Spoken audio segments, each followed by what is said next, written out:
Welcome back. Logistics firms are speeding up on electrifying commercial vehicles amid high diesel prices and growing pressure from clients to go green. While adoption of smaller EVs like vans and lorries grows, some firms are holding back on heavy goods vehicles. That's as charging infrastructure for such vehicles remains limited. Chok with this report. Rising and volatile diesel prices from the energy crisis this year are eating into operating margins. And Singapore's logistics sector is shifting gears to go electric. Case in point is this EV supplier, which is seeing demand for electric vans, minibuses and lorries increase. Interpreting data from the Land Transport Authority, the firm says registrations for such vehicles were about 25% last year.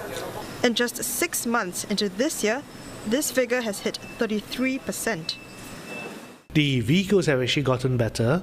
You've got more technology inside them. They're safer, they're more efficient. And the safety features which are provided within the vehicles to protect not just the passengers but also the asset of the vehicle itself has also increased. One firm says it has gone green partly for cost savings, with diesel prices still high amid supply chain disruptions from the Iran war. This fuel price definitely it hits us quite a bit because the diesel price I think has risen for quite a bit, and I think it is still hanging at about $4 plus per litre. We really do not know, when this will end, and we do not know when the price will come down. But fuel price has hiked up quite a bit. Our cost planning, our operating margins have been affected quite a bit. It's not only about cost. The logistics provider is also adopting higher green standards amid pressure from clients to reduce their footprint. Otherwise, it risks losing out on contracts. So far, half of its vans run on electricity. But the journey isn't without obstacles. It's harder to electrify bigger, heavy goods trucks. The main obstacle? Lack of suitable infrastructure.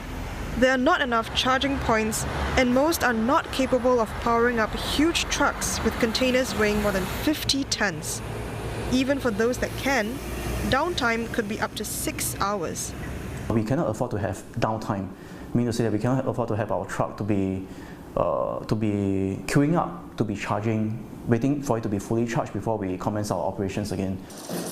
To become self-sufficient, the firm is looking into installing more charging points at heavy vehicle parking spots in the next 3 to 5 years.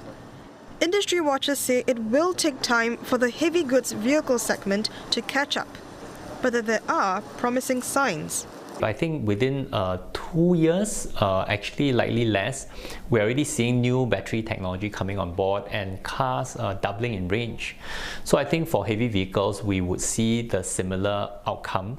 And I do know that there are different ministries in the government looking at high-speed charging, heavy vehicle charging locations that would then help mitigate the situation. The association hopes that policy processes can be simplified to further boost electrification. This includes certifying more suppliers to retrofit equipment. The association adds that broader grants and a wider range of support schemes could further accelerate adoption.